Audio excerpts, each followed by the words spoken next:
Good evening. Oh, I love you all. I'm going to take you with me wherever I go. Well, I'm Dr. Sandy Goldberg with NBC5. I'm their health and nutrition contributor, also the head of the Silver Lining Foundation. And as I have told Elliot on multiple occasions, he is stuck with me forever because I love this organization and I love what this organization stands for. This is my third consecutive year of being involved with SBAC, and the growth of the organization, the expansion, the breadth at which the organization is going and helping small businesses is absolutely remarkable. And to be able to come here every year and see table after table after table and a real sellout plus 3 extra tables this year is absolutely tremendous. Now, Elliot said, Sandy, you do have a script, dear. I said, Elliot, my darling, so? A script? A script is meant to be changed, especially if you're on media and somebody puts you behind a microphone. You just kind of keep talking and talking and talking. And in this particular case, with great honor about SBAC. And it is my honor this evening to introduce again the founders of SBAC, Elliot Richardson, who is the SBAC founder, CEO, and Corey Cotter, Heather and Richardson partner, and Mike Cavanaugh, SBAC co-founder, president, and RCM Wealth Advisors principal.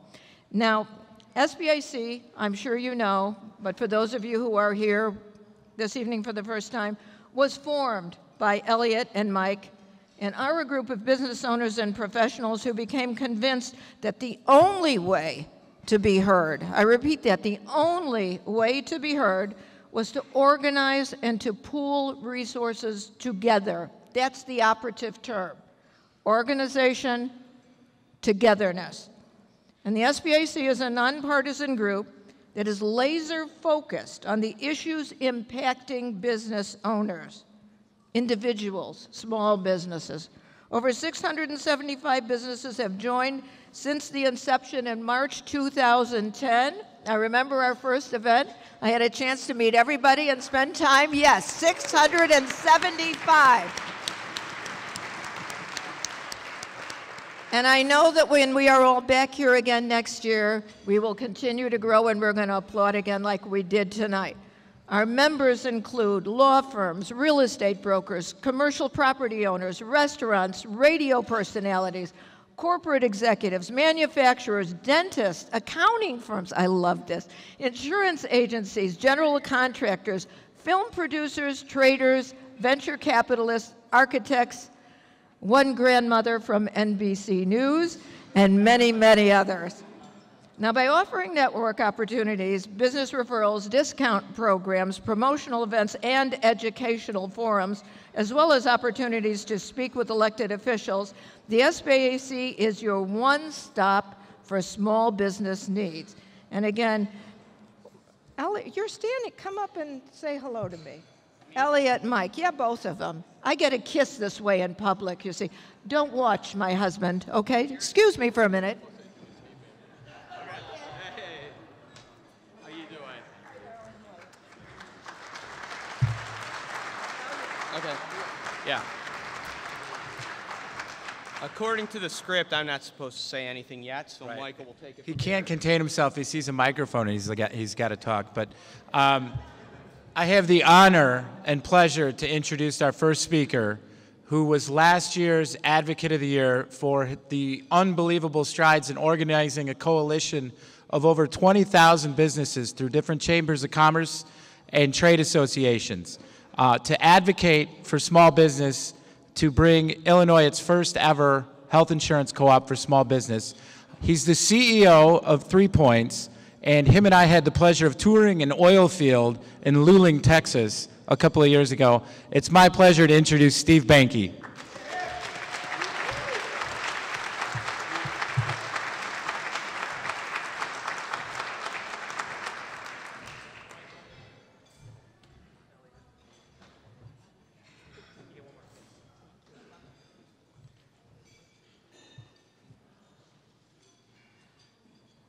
I'm working on technology right now. For those of you who know me, that's not abnormal. I'm also shorter than Kavanaugh. Thank God. Good evening, and thank you for being here to celebrate the success of the SBAC. My name is Steve Banke, and I am a small business owner. My company, 3 Points LLC, employs 20 people, and we serve over 220 small businesses in the greater Chicago area. So why are we here tonight? We're here because we believe that a strong and vibrant small business community is critical to success, especially the success of America. And we know this is true because of statistics from places like the Small Business Administration that say over 95% of employers are small business owners, and over 50% of employees work for small businesses. But most importantly, almost 75% of new jobs are created by small businesses today. Yet, even though small businesses are the largest part of our economy, the challenges small business owners face are almost insurmountable. And tonight I'm going to give you just a glimpse into my world. Did you know that small business owners who are able to get business financing through banks have to pledge their homes and their personal bank accounts as collateral to get those loans? Well, I knew that, and I did that. And after the events of 9/11, my banknote was called. I had to sell my home and move my family. And you know what? I accepted that risk. I took that risk, and I accept that risk as a small business owner. But you know what else? Did you know that small business owners cannot pay themselves through their own payroll systems? Last year alone, I spent $8,000 complying with that IRS regulation. It only cost me $2,700 to pay all of my 20 employees and produce all of their tax documents for last year. Did you know that the average American last year could contribute $17,000 to their 401k accounts? I was restricted to $11,000 because I am a small business owner. And did you know that many small business owners pay personal income tax on money they never take home? In 2012, me and my wife will pay 10% higher effective tax rate than other couples bringing home identical incomes to us, simply because I am a small business owner. Sorry, I messed up my slides there. I got too important in there. The fact of the matter is, my wife and I have paid income tax in almost $250,000 that we will never see in our household. And most small business owners are in the same boat I'm in. So think about it. To become a small business owner, you must risk your home. You must risk your children's future. You must risk your personal bank accounts and your retirement, all while paying taxes at a higher rate than your peers, and all while being forced to pay thousands of dollars extra, thousands extra. This is an unacceptable situation. According to Washington, it sounds like a great way to stimulate the economy. Of course it doesn't. These policies are destructive. Is it any wonder that the Small Business Administration reports that 90% of all small businesses fail in the first 5 years? Or that 99% of all small businesses fail within the first 10 years? And what's the effect of this? Every 5 to 10 years, 50% of the employees in Illinois have to find new jobs because small businesses fail. Communities have to replace small businesses. And those business owners who tried and failed have to make that ultimate choice of whether to try again or quit. This is an economic disaster. and it's what we're fighting to change. In order to tackle these issues, we, as the SBAC, are speaking as one voice. We are demanding simple changes to these and many other anti-small business policies, while at the same time using our resources to promote and strengthen every small business we meet. And our growth is the key to our success. The SBAC has grown from 0 to almost 700 members in 3 years. This makes us one of the largest nonprofit business organizations in the state of Illinois today. We have new chapters opening up.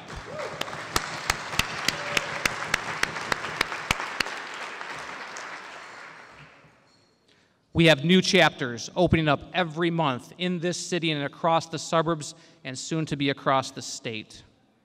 And our members have executed hundreds and hundreds of business transactions with each other. So why is the SBAC growing like this? Once again, I think the statistics tell the story. The SBAC has conducted 5 legislative lobbying trips to Springfield and Washington, D.C. with dozens of our business owner members. We have held over 20 legislative forums with state and federal officials. We have put on over 30 happy hours to provide introductions and foster friendships amongst the people within the SBAC. And we have coordinated over 450 business networking events in just the last 365 days.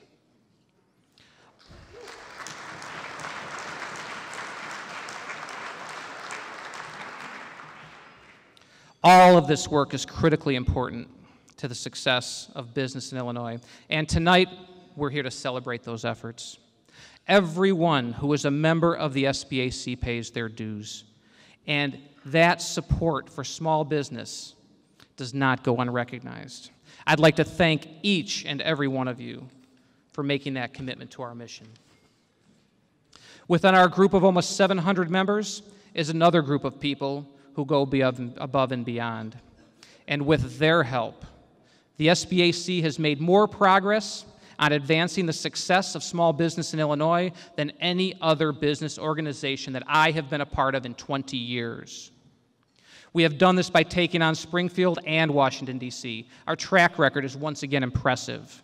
We are the organization in Springfield that is spending our time to help the legislature understand they need to set goals to spend our tax dollars with small business. We are the organization that met with banking regulators and worked with them to get them publishing results of which banks were lending to small businesses. We are leading the effort today to change the EDGE tax credit program into something that all Illinois businesses can benefit from. And we continue to find discriminatory policies against small business, including our work on the fairness in state filing fees, where many fees for small businesses are up to 300% higher than for other businesses, and the restructuring of unemployment payments, which today are front-ended every year on small businesses. Well, we're going to work to spread that out over 12 months every year. Finally, we are the first organization to bring new health care options to small business in the state of Illinois in over 20 years.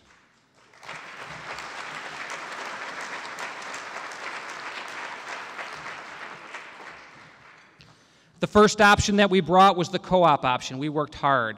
We worked really hard. Many people in this room, I can look around the room right now, I see a dozen faces that worked on this effort. And we went to Springfield, and we went to Washington, D.C., and we won the right to have our co-op. And beginning in 2014, small businesses will finally be able to join together in a member-owned and member-managed healthcare cooperative. But the SBAC, no, don't get excited yet. The excitement's coming. The SBAC, they didn't stop there. We knew there had to be another option for small business. And so tonight, I am proud to announce the creation of a second healthcare option that we will be bringing to all SBAC members beginning tomorrow. We call this plan the SBAC Affordable Care Plan. It's for businesses between 2 and 50 employees. There are no co-pays. There are no deductibles. There are no doctors' networks. And it is fully compliant with the Federal Affordable Care Act. It brings truth and transparency in the pricing of our health care plans. And it will be marketed through the small business healthcare brokers in the SBAC. And almost every test case that we have had for this program has demonstrated between 15 and 30% reductions in the cost of care to small businesses.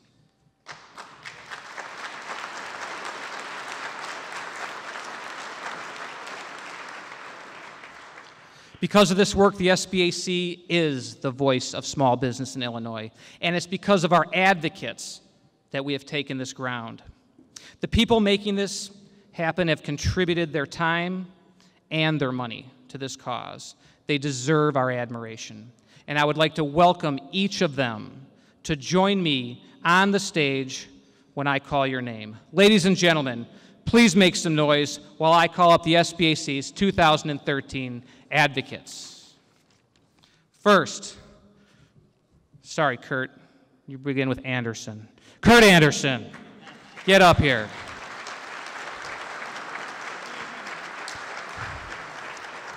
Now, I only spent a lot of time on Kurt because I'm going to start going really fast because nobody wants to spend all night waiting for this. And Kurt's not here.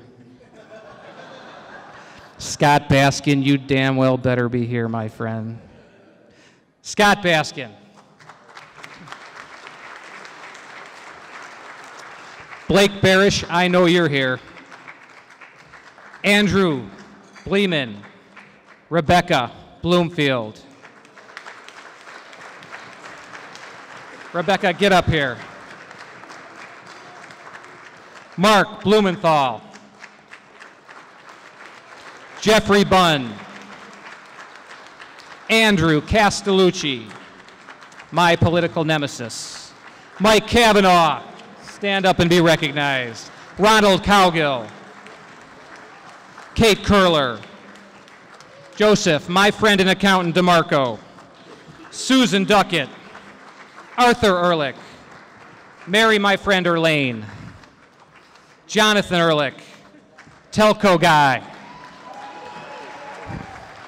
Barry Feldman, Diane Field, Kathy Fyrick, Philip the Coach Gafka, Matt Finance Januso, Steve Healthcare Goldberg,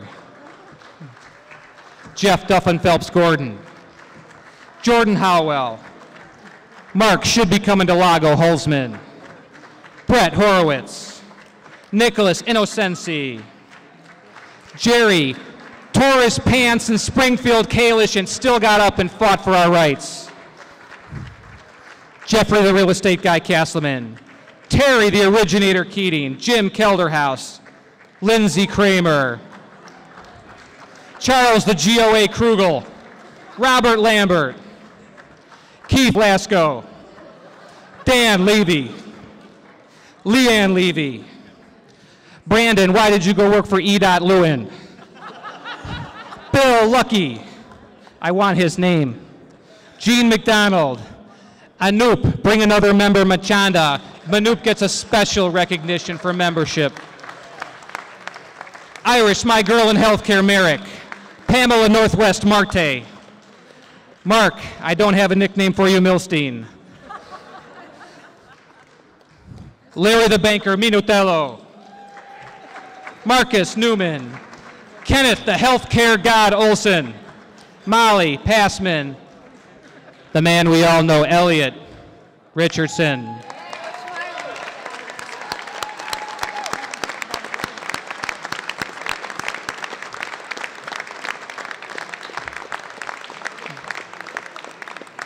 The man behind the man, Jeff, the father, Richardson.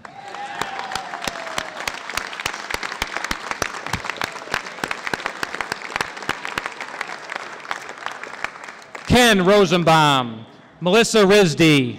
That should be Melissa, I never stop working for the SBAC, Rizzy.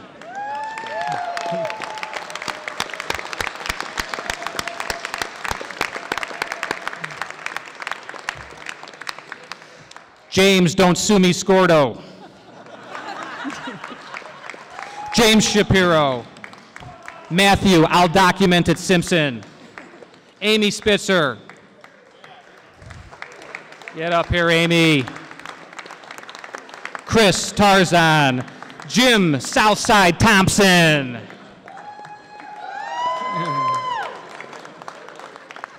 Ashley Young Professionals Vanpool. Laura I Don't Know What Sleeping Is Wilcox. Maria Wilgang. And Alan Wolin.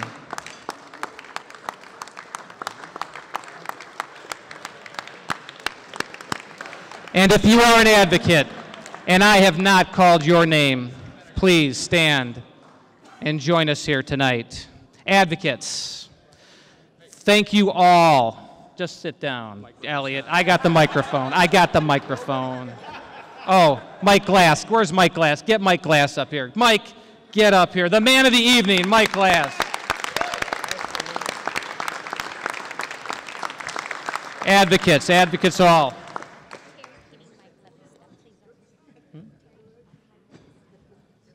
I called Terry Keating. He was probably drinking while I said his name. Right here, Terry. Mike Leventhal. La Vista, sorry. Mike, you need to come to Lago. I'll know you a lot better after that. Advocates, thank you all for what you have done and what you're sure to do in the future. Sue Duckett. Sue, I thought I called your name Duckett. Sue, get up here. We're waiting for you.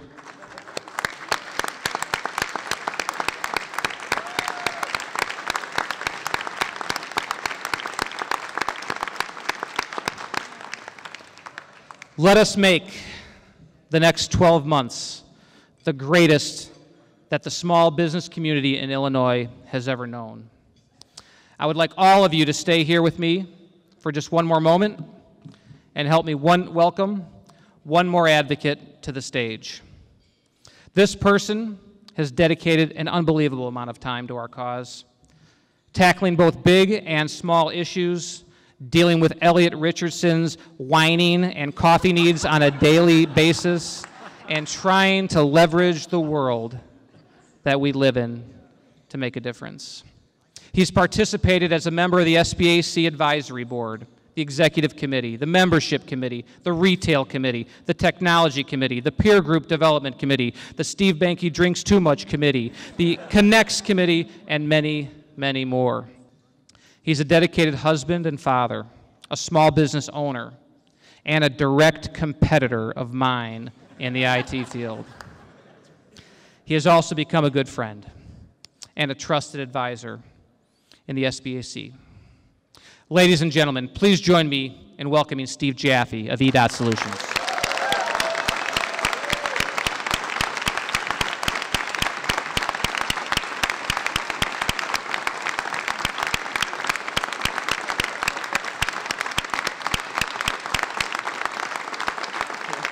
You gotta come up, Steve. I ain't done with you yet.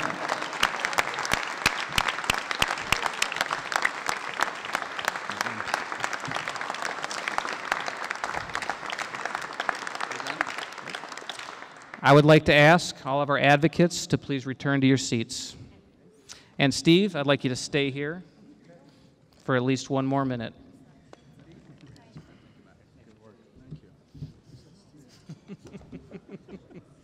Steve, get over here. I just totally want to say that to him when we're competing against something, you know? It's never going to happen. In all honesty, my friend, I would like to thank you for being a friend and a competitor of mine here in the state of Illinois. It's been an honor to serve with you, to compete with you, and to win with you. I look forward to once again jumping into the fray. Ladies and gentlemen, Steve Jaffe, 2013 Advocate of the Year.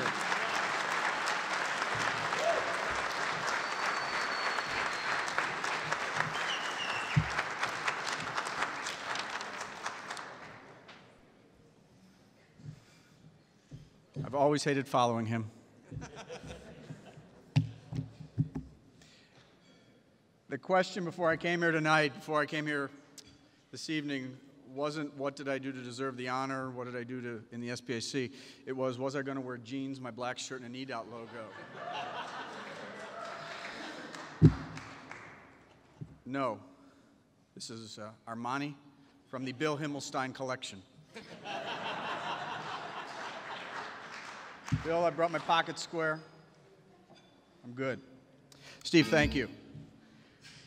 And as Steve said, many in this room know that Steve and I are in similar businesses. We are competitors. But since we have met, we have formed such an amazing relationship. We've shared our successes. We've shared our future plans. And only in the SBAC can that happen. I look at Max and Benny's and I say, only in the SBAC can 4 members, all selling telephone services, sit at that breakfast and collaborate versus compete. Only at the Parthenon can 5 lawyers sit for lunch and not kill each other. And only in the SBAC, when someone asks you, how can I help you, do they actually mean it? When Elliot told me about awarding me this honor, I really thought, it should go to Steve Banke again. He's just done some amazing work. And then I said to Elliot, are you sure you want to give me an uncensored microphone for 15 minutes? And he reminded me that he gets the microphone after me. And when Elliot speaks in front of groups, he usually shares that he has a fear of thanking specific people, because when he does, he usually forgets someone and offends them. I have no such fear. Nobody has such. I want to thank 2 people tonight, both of whom can't be here for very different reasons. But the first person I want to thank is my goddess of a wife, Karen. And there are people in this room who know her. And the word goddess doesn't even come close to representing how good she is to me. She knows how important the SBAC is and has done everything she can to support me and take care of everything at home so I could spend all the time I can with this wonderful group. And my father, standing over there, put your cell phone down, still wonders what I did to deserve her. My wife works a full-time job as a teacher, department head, and director of all her shows, which is actually where she is tonight on opening night. And in her spare time, she takes care of our 4 young kids. And since this is being videotaped, Marco, where are you? Hi, Steffi, Joshie, Sammy, Stidney. Go to sleep.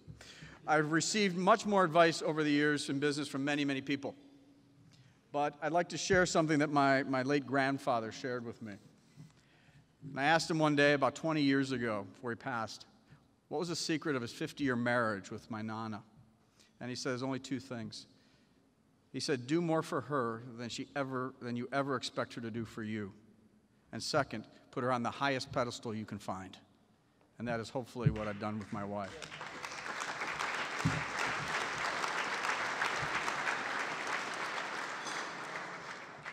The second person I want to thank tonight is my business partner, who for a different reason could not be here tonight. My partner Melvin Thede and I have worked together now for over 20 years. In the mid-90s, Melvin helped me build a company from $18 million to $100 million inside of 3.5 years before we decided to do something for ourselves. And our first company was formed 16 years ago, in 1997, and together we have developed, started, acquired, and built about a dozen companies together. Without him, I wouldn't be here today. And in the 2 years I've worked with the SBAC, he has never once asked me, why do I spend so much time with you? Or how much money we donate to the group. And I really thank him for the last part. Without Melvin doing what he's doing, EDOT and I would not be here tonight. I thought it'd be an interesting story to tell you how I got here. And I look at my career like a trip down a road that has forks in it. Every time I took a different fork, it took me down a path that I never thought I would get to. And look at my first job. And it was an amazing company called the Reliable Corporation. And they taught me such an ethical core of what I truly wanted to be. It was an amazing company. And then in the early 90s, I attended a meeting just because I was bored. And that changed the entire course of my career and took me to Texas. It's a different country, it's south, it's strange. But at that company, I learned the ethics that I did not want to follow. And it was a horrible company from an ethical standpoint. And I came back home And then a very simple cup of coffee in 1997 when I told my future business partner that I was leaving and wanted to know if he wanted to come with me. And he said yes. And then finally, I needed a person for summer help in my company. And that person became my wife. Lawyers, yes, I harassed her.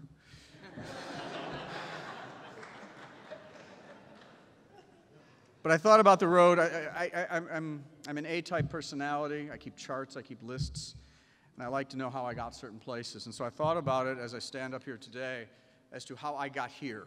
What was the event or series of events that brought me here tonight? And I have to take you back 35 years to when I was 14 years old. We lived in Wilmette, my father, my mother, my sister. And if you walked outside my house and you turned left, you go to the Apts. The Apts had a small little appliance store, and I worked in their house as a handyman. And then at night, on the weekends, I would go and install dishwashers and washers and dryers for them. But if you turned to the right, you went to a house owned by Howard Alper. And Howard, I would work in his house. He paid me $4 an hour. The Apps paid me $6.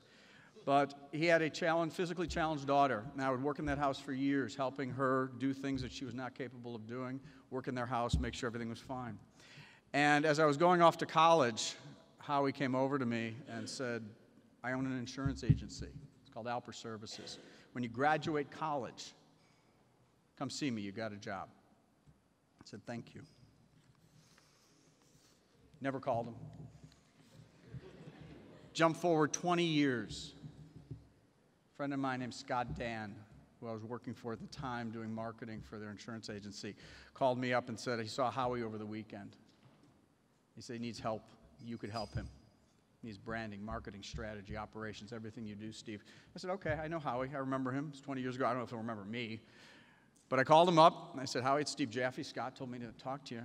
And he says, are you the kid that used to put little tablets in my humidifier and clean out the hot water heater? I said, yes, I'm the one. He says, come on down. And we talked, and it was a great meeting. And afterwards, he hired me, and then a month later, he asked me to sit on his advisory council, which I said yes. And then about 6 weeks later, he asked me to run his company for him, which I said yes. And so as president of Alper Services, I would go there about 5 in the morning, leave about 1 p.m., go back, run my companies in the afternoon. But at Alper Services, it was an amazing, it still is, an amazing group of people. But I want to share one person specifically. And, sorry, Greg, it's not you. It's actually Greg's stepmother, Cindy Elstein. And I don't know if many people know who Cindy is, but she was our vice president of human resources, not in insurance, not in sales. But I would look at Cindy's calendar on a regular basis, and Cindy, you could just, you got exhausted looking at this calendar. Every night, an event, a charity event, a business event, a meeting with a business owner, something, anything. Breakfast, lunch. She was meeting with people every single day. I'd never seen anything like it. Now remember, this is back in 2007. This was before there was an SBAC, a KLTR, before any of the core networking groups. And I would ask her about it, and she said, no, you got to meet my husband, Maury Elstein. I said, okay. So Maury comes into my office at Alper, and he sits down. It's one of the first times I ever met him. He puts his hands on the table. Steve, you got to give back. You've got to entertain, and you've got to give back. I don't do great Maury impressions. He does them better. He's over there. If you want to see a real good one, ask him. But he just kept hammering on me about what you needed to do to get ahead in business. You need to entertain. You need to take people out. You need to make introductions. You've got to give back. You've got to help other people. And again, this is 2007. I just looked at him and said, I have no idea what you're talking about. And I stayed that way probably for about a year and a half, and in 2 years, I left Alper. But Maury and I kept in touch, and then afterwards, I left, and Maury and I got together, and he kept educating me on what it means to give back and how to introduce. And it was an amazing experience learning from Maury. And then in 2011, I get this email from Maury. It says, Steve, I'd like to introduce you to Elliot Richardson. He's doing an amazing thing with the SBAC. I said, okay. And that is how I got here today, back from when I was 14 years old, working as a handyman. Excuse me.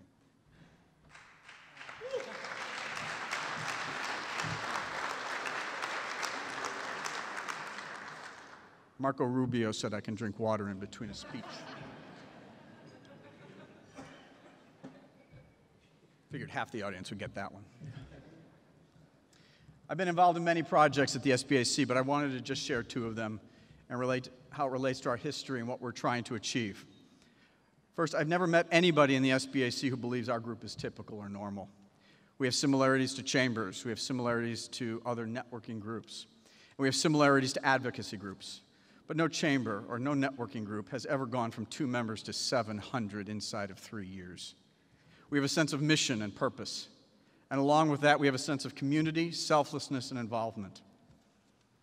I decided to pick up the SBAC bylaws about 6 months ago and actually read them. I was the first. I wanted to know what our rules were and what our policies are. That's what I do. And I want to give some history here. A little over 2 years ago, Jeff Castleman, Terry Keating, headed up the group that wrote our first set of bylaws. It was extremely difficult and very thankless. But they did an amazing job of researching other nonprofits, reading bylaws, and in the end pulled together the best of everything to create what they thought the SBAC was going to be. The problem with the premise was that no one knew what we were going to be. I like playing with numbers. I truly believe that if we followed those bylaws as they were written, today we would have 50 members. And I asked Cavi his opinion. He said my projection was high. In no way am I criticizing the work that they did. I'm really not. The issue is not with the writing. The issue is that there was no template or framework for who we were going to become. Steve Banke, my friend, shared a video with me about a year ago. I play it every 2 months, and I'd like to play a version of that I had edited specially for this afternoon.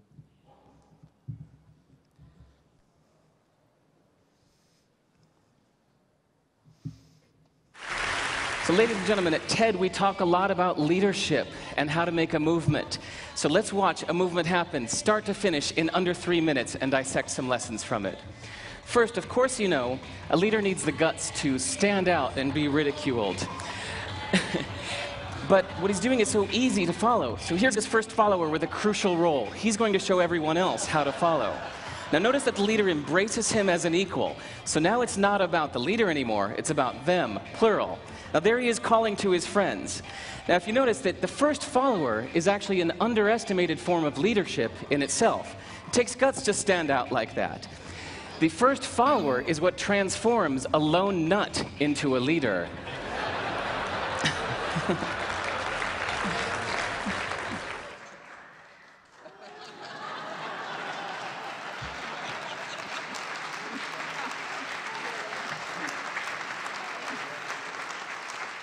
Great. Castleman and DeMarco are coming. Now it's not a lone nut, it's not 2 nuts. 3 is a crowd, and a crowd is news. So a movement must be public.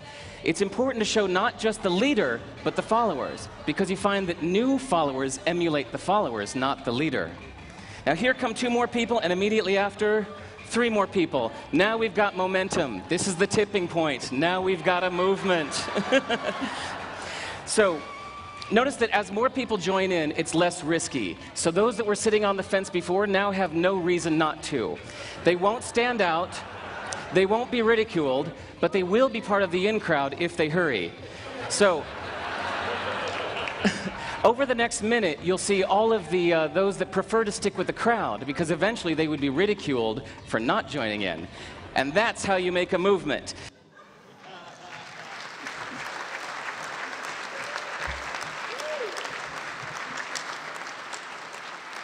So, let's review. The first follower should actually be given all the credit. Thank you, Mike Kavanaugh.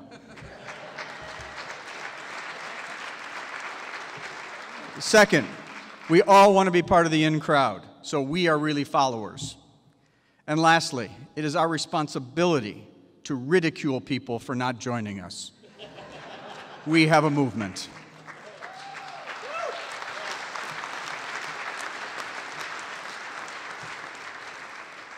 How this ties in is we're currently working on our 5-year strategic plan. We've had a couple of focus groups already with our members, and we're going to do more, and we're really listening. At the focus group, I asked everyone before they came in to pretend they fell asleep for 5 years and they woke up and they went to the SBAC website. Who are we? What are we? And what are we doing? And we heard some fantastic ideas. And I wrote one myself. And so I'd like to read my vision of where we're going to be in 5 years. It's April 11th, 2018. It's a lovely Monday morning with an early spring. It's 57 degrees outside. And I hop into my 2017 Ferrari that I purchased with all the extra revenue I achieved through my relationships at the SBAC. The top comes down. I arrive at my office, turn on the lights, and sit at my computer. No, Eric has not arrived yet, as he still doesn't understand that to get ahead, you need to be there before the boss. I'm at my PC. I have a main monitor for day-to-day activities, and then the second monitor is dedicated to my SBAC dashboard. With our 6,000 members nationwide, I spend my first hour of the day reviewing the SBAC activities. In the upper right-hand portion of my screen, C-SPAN is running a video of yesterday's events. Steve Banke is testifying in front of the U.S. Congressional Committee on Small Business Affairs. Elliot Richardson, the esteemed Republican senator from Illinois,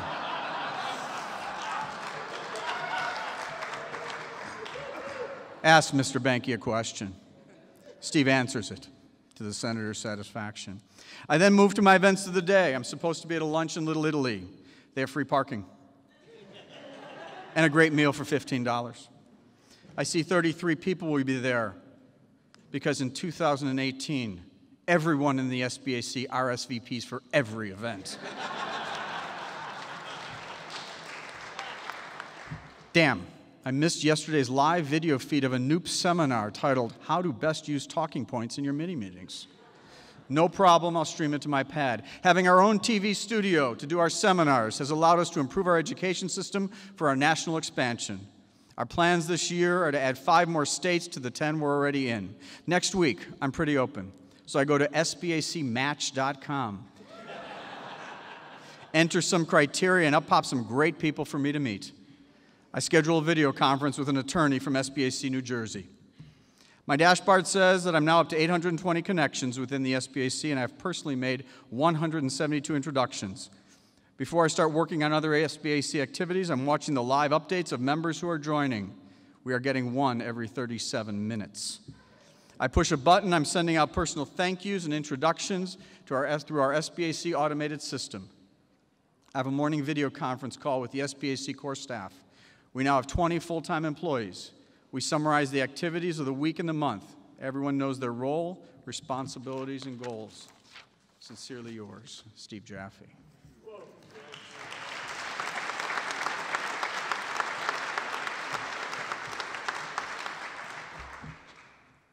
I'm going to upset Elliot here. I do that regularly. As I look at the SBAC, I hear consistently that we want to level the playing field. And for me, I really don't want to take a step down. I want us to be better. I want us to achieve more than level. I want us to have a significant voice in government.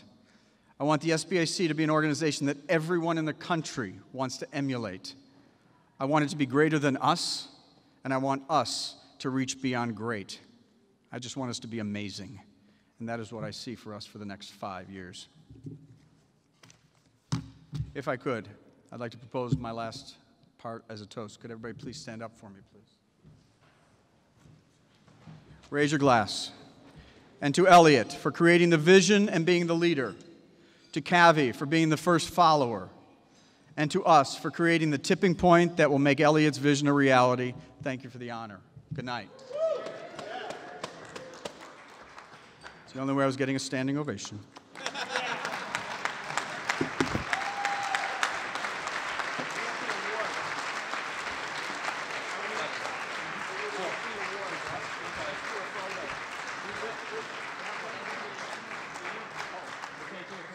Oh, I get something.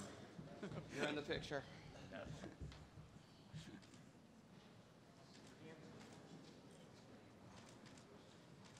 Thanks. Thank you.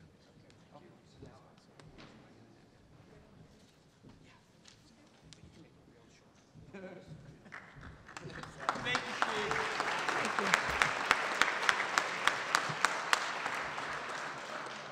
Now I have the great pleasure of introducing Elliot Richardson. He said, Sandy, please make it real short. Elliot, I will do so, but after this event is over, you are going to dance the way we saw how you began this entire thing, right? Ladies and gentlemen, Elliot Richardson.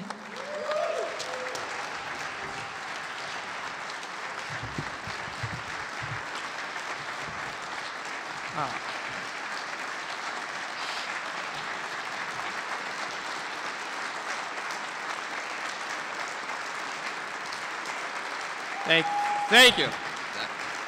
Thank you. Please sit. Thank you. I have very brief comments to make. First and foremost, I want to thank everybody for being here tonight. It means a great deal to us. There's so many advocates out there. If Steve Banky missed you, I'm going to give you his email address. You can contact him directly. But there's so many people. Thank you, Steve. That was a great speech. And Steve Jaffe, as always, it was a wonderful job, so thanks. I'm going to quickly acknowledge our sponsors for the evening and then just probably talk for about 2 minutes. I want to thank our business sponsors. It's Chuck Krugel, Jerry Kalish, Iris Merrick, Chris Tarzine, Chris Neal, John Demas, and Mitch Wilnoff. Our media sponsors are WCPT and the Daily Herald, and so thank you. Our policy sponsors are Joe DeMarco of the Executive Board of the SBAC, Jeff Gordon, Rhonda Jensen, Ken Olson, and Brody Buss. Thank you.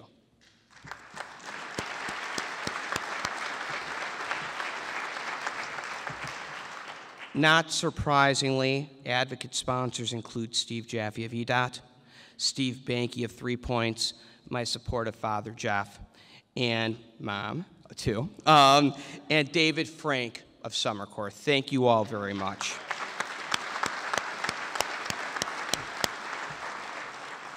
Anya, I went over to your table. Is Anya at her table now? Hi, Anya. I went over to your table. I didn't know who you actually were, so I called everybody Anya. MB Financial, thank you. There's like 1 million of you here tonight, which is fantastic. We love the fact you're getting involved in our organization. So thank you for being our financial sponsor tonight.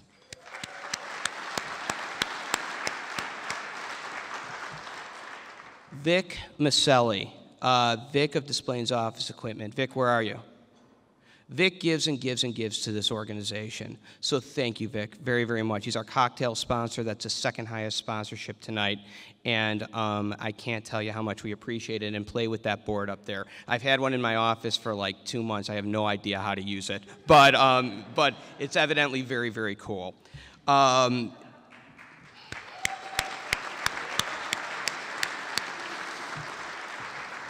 My partners, one of whom is here, Carter Corey, not only a partner, but a fantastic, great friend, allowed our firm to take the championship sponsorship tonight. So Carter, thank you for everything, not just that, but for everything you do.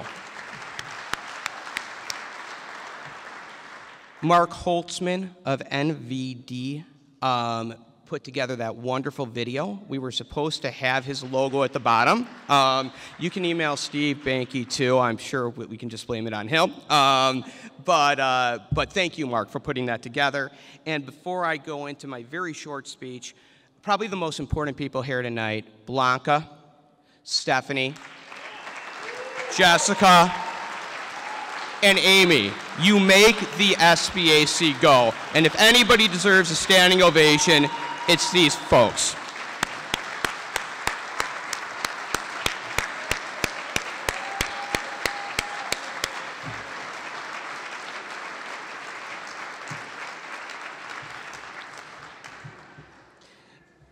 So people often ask, why did we start the SBAC? And I remember probably 2 weeks after we started it, my father asked me the same question. We were sitting in Northfield, and the answer then is the same as the answer now, and you've heard it before. Small business owners, entrepreneurs, and our employees are the backbone of this country, and we have not had a voice for far too long. Small business means the world to me. My fathers were small business owners. My father was a small business owner, and I'm a small business owner, and God willing, my children will be small business owners. And for many, running a small business is the American dream. But because we are small, sometimes our voices aren't heard, and sometimes our voices are obscured by petty partisan politics and by forces that we have no control over. And we started the SBAC because, as Steve Banke said, that was no longer acceptable. We started the SBAC because it was time for the people in this room and the people in our organization and small businesses in general to have a voice. To some extent, I believe many small business owners sort of think of themselves as David versus a Goliath. And the forces that conspire against us, whether that's health insurance, whether it's access to capital, whether it's a government that doesn't listen, tend to be the Goliath. And that's okay, because I know you all, I know many of you, and we will keep fighting. However, Mike and I started the SBAC because we grew tired of always being David fighting Goliath. And we realized something, that if we all came together, we could be the Goliath every now and again. We could drive an agenda.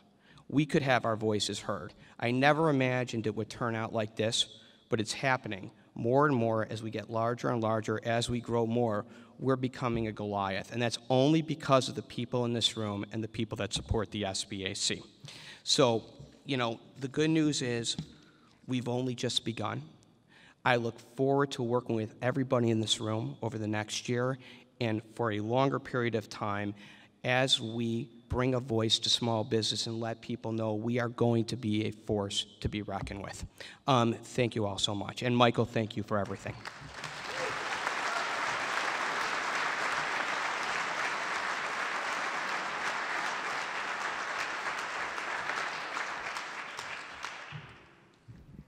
I don't know if you know this, Elliot.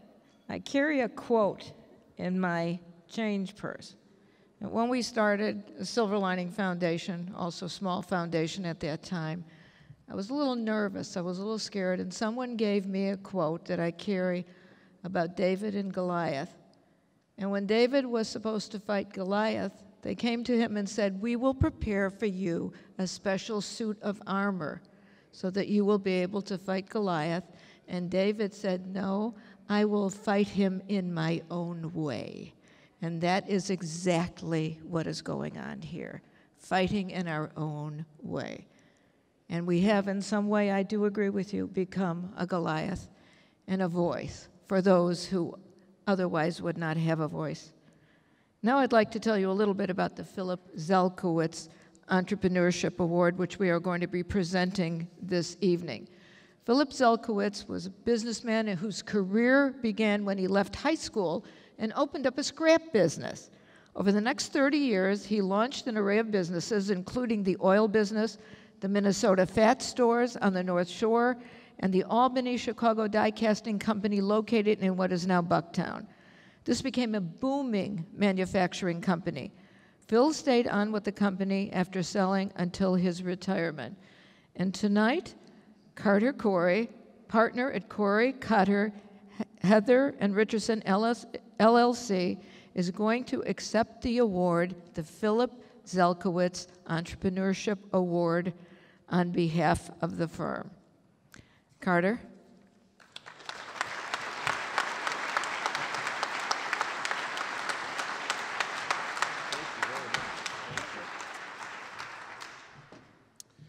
We get this award because of we're the champion sponsor. And first, I just want to, it's really Steve's night. I wanted to say something about Steve. The core of this group is good people, and when you have a core like that, I knew it was going to grow. I never knew it was going to grow like this. And I was fortunate enough to be a part of this since the inception. And let me tell you about Steve, because you're part of the core. My office is across from the conference room where SBAC has a lot of meetings. And I was in my office and I was knee-deep in something. Just my brain was in a knot. And Steve, I'm blessed to have Steve as a client because of the SBAC, but I've also known him for a very, very long time. He was a counselor at a camp when I was a little kid. And Steve came into my office. I mean, that's the SBAC. I keep meeting more and more people like that here. But Steve came into my office, and this to me is the people in the SBAC. He came right at me. And I didn't know if to shake the hand. I'm in my office, and it's Steve. He's a client, but I've known him. And he came right out, and I walked to the side, and he gave me an embrace. I don't even know do you remember this, Steve? He gave me a big hug. And I remember he walked out, and it changed my day. It helped settle me down and just back off a little. That's the kind of, that's the kind of person Steve is. And so I love to be here when it's Steve's night, and it's wonderful. And now I'll tell you the kind of person Elliot is. I guess they say surround yourself with amazing people, and that's what Steve and Elliot and the SBAC is to me. Elliot is the guy that is running on a treadmill, sees a Republican and a Democrat wasting time, and tells his wife, I'm running for Congress. That's Elliot, right? I love that, right? So, but when you have a partner like that, you get some strange things, right? So I'm in my office, brain tied up in a knot again. Elliot comes in, right? Carter, I look up. Yeah. Form a non-for-profit, Illinois, Small Business Advocacy Council. Okay, Elliot, sure, right? 501c something. We got to go meet with an accountant. You got it, Elliot. He walked out. Later on, I said, were you serious about that? Yeah, dead serious. Small Business Advocacy Council. I looked it up today. That was 3 years ago, right around this time 3 years ago, right?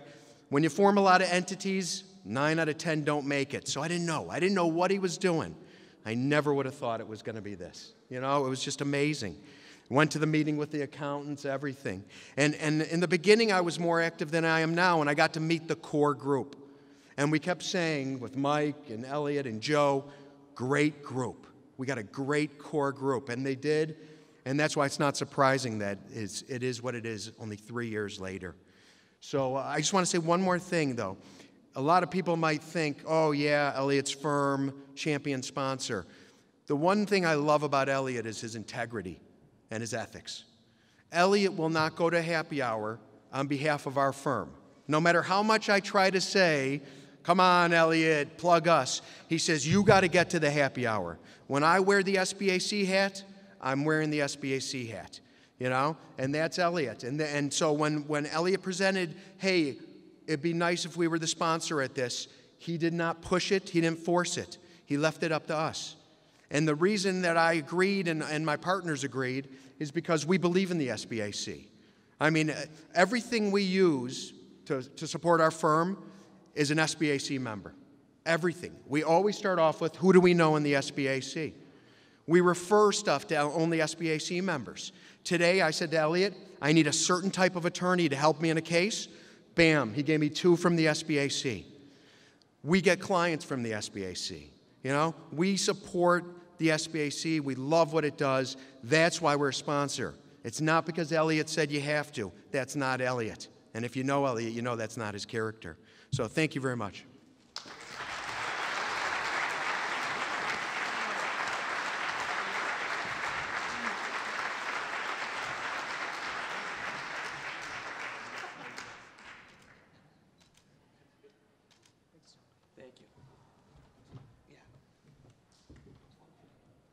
Yeah, so we've just got one more speaker and then a short presentation, so stick around because we have an open bar for an hour after this ends, okay? So don't leave, and you wouldn't want to leave anyways because the last speaker is Mike Kavanaugh, and you never know what's going to come out of my very good friend's mouth. I always say without Mike, we're not here right now.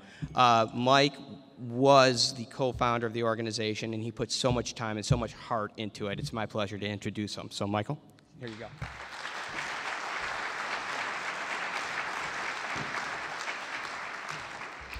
These are going to be a pretty tough act to follow with Steve and all the great speeches. I did prepare a short video. It's about an hour and 15 minutes long. And so dig it. No, I'm just kidding. I'm going to try to bring it home. Steve and Elliot, when we were preparing for this night, they said, we think Kavanaugh should go last. And I'm like, why would they want me to go last? And they said, we want you to bring it home. So I'm going to try to bring it home.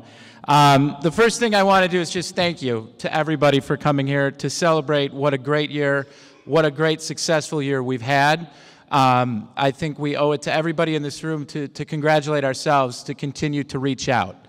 I want to thank my beautiful and lovely wife, Tiffany, who stays at home with our children when she calls it when I'm out networking.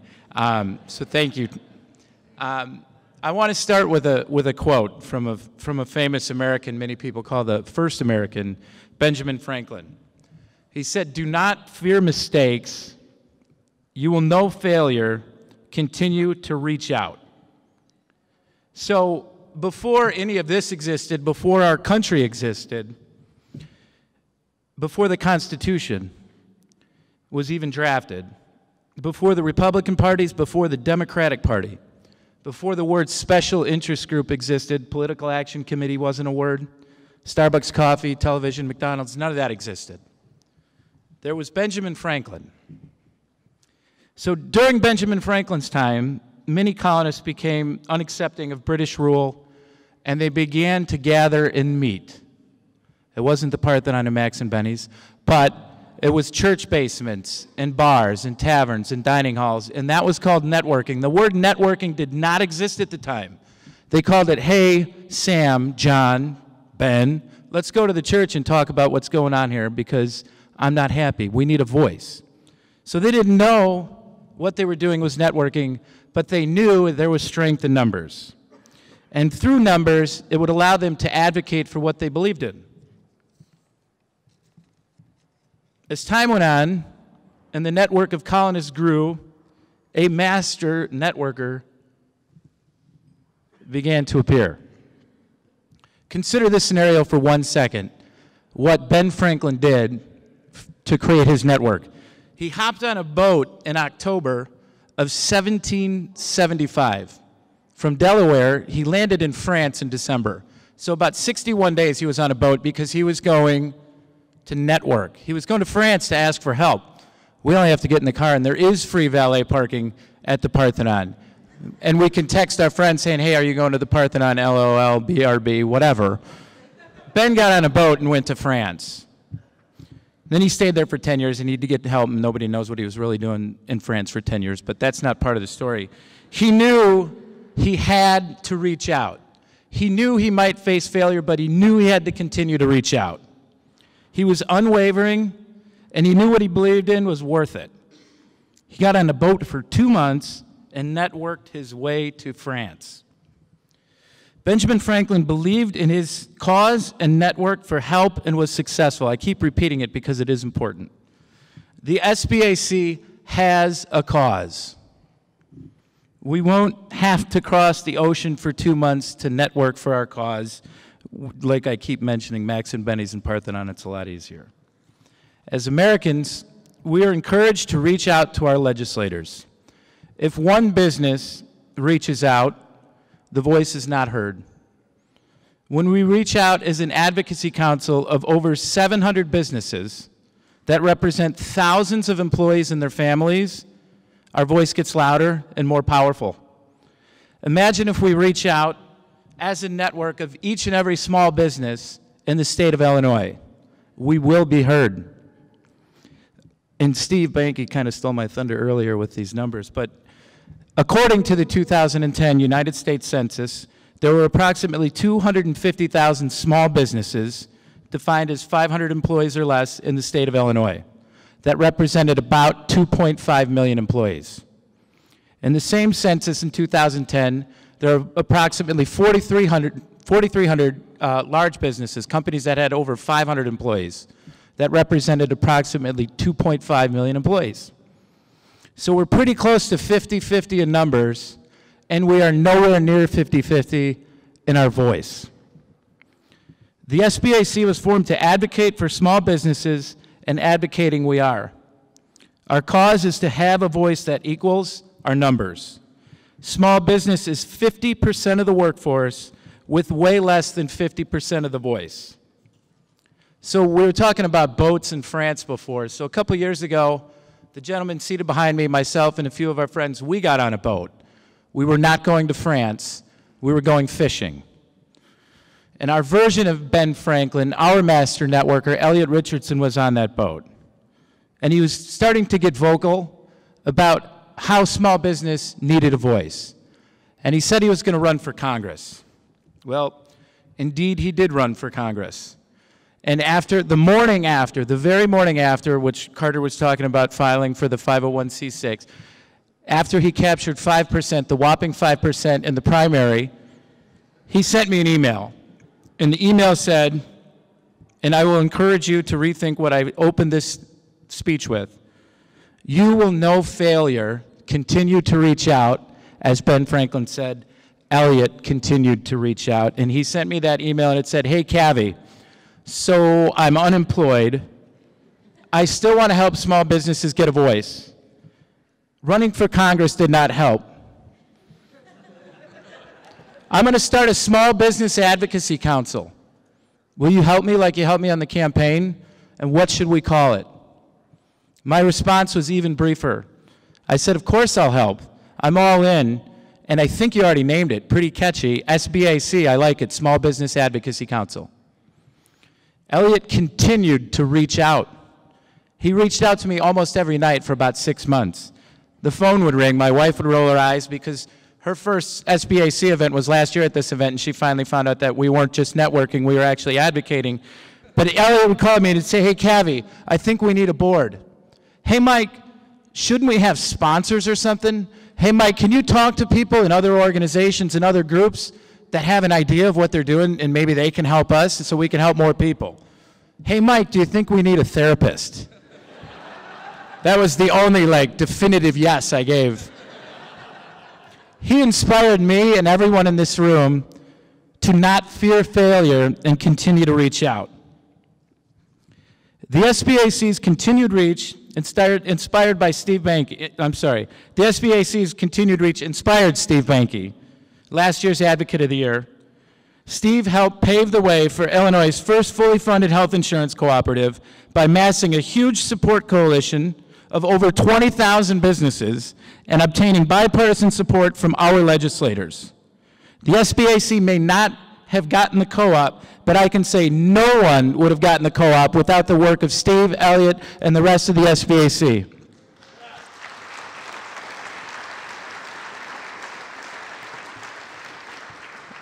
The SBAC's continued reach inspired Steve Jaffe, this year's award winner. With Steve's efforts, a 5-year vision exists. The SBAC now has an executive director and a strong operational foothold to grasp the mission with clear and definitive benchmarks and goals. The networking this evening, Sullivan's, the Parthenon, it's fun. I like cocktails as much as the next guy. I have an Irish last name. But we must not forget why we network. It helps us make beneficial connections to help us grow each of our respective businesses. But let us not forget the real cause behind our networking and why we are all here. 50% of the state is employed by small businesses, and we don't have 50% of the voice. We will rally, and we will follow the lead of Ben Franklin, AKA Elliot Richardson, and continue to reach out to give small businesses a voice. There is strength in numbers. We owe it to every small business in this state to make the voice louder. I ask everyone, and I'm stealing this one from Steve, the only way I'm getting a standing ovation, to raise their glass for a toast. Please stand and raise. And toast to the voice of small business. Thank you.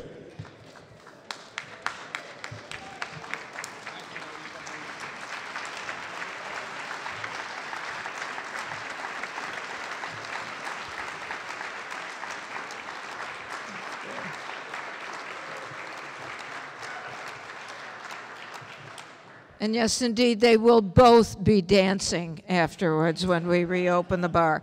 All right, now we have a short presentation, special presentation from Brian and Manny Millman, who are the owners of Shelley Jewelers, a North Shore staple since 1951.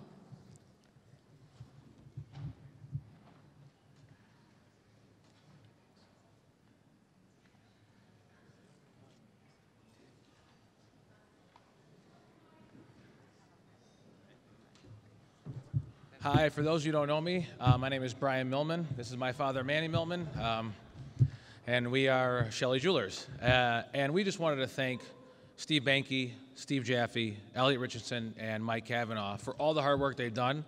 And I see a lot of you guys have the SBAC pins. We went a little bit beyond the call, and we made a couple little diamonds and some sapphires for them. And Every year, whoever the winner is will get one of these from us, and we want you guys to wear it with pride because you guys have done so much work, and we want to say thank you. Thank you.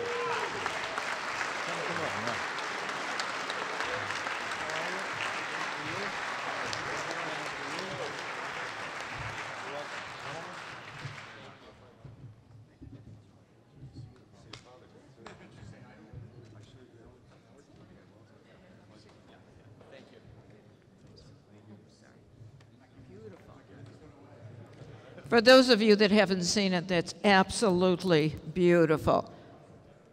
So I want to thank you all for coming. We want to thank the Chicago Cultural Center. Next year, we will all be back here together celebrating an additional expansion of SBAC. There has been a precedent set tonight, and that is every single gentleman that walks on this stage must give me a kiss. Sorry, my husband who's sitting here, but that's the way it goes. The bar and the silent auction are going to reopen shortly. I certainly encourage you to take a look at the silent auction, spend your money on the silent auction. Thank you for being here. Thank you for your good work. Thank you for your voice. Thank you for helping people in the state of Illinois. God bless you all. Have a wonderful rest of the evening.